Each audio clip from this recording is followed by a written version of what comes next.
La Corée du Nord revendique le statut de puissance nucléaire. Elle a fait d'importants progrès, en particulier dans le développement d'une arme atomique embarquée dans un missile balistique intercontinental. Le pays est soupçonné de détenir déjà suffisamment de matériaux fissiles pour la fabrication de plus d'une douzaine d'armes atomiques. Depuis 2006, il a procédé à plusieurs essais nucléaires de plus en plus puissants. En septembre 2017, Pyongyang assure avoir fait exploser une bombe à hydrogène bien plus puissante que la bombe atomique classique, qui utilise le principe de la fission et assez petite pour être embarquée sur un missile.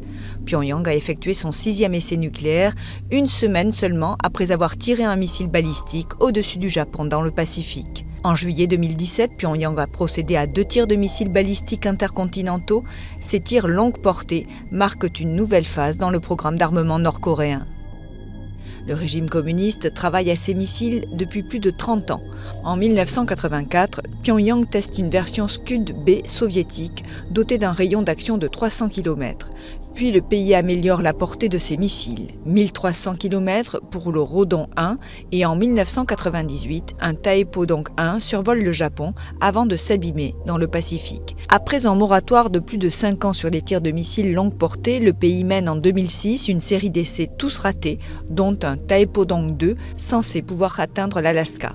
D'autres échecs suivent jusqu'au succès en 2012 du tir d'une fusée UNA-3 d'une portée de 6000 à 9000 km qui réussit à placer un satellite en orbite.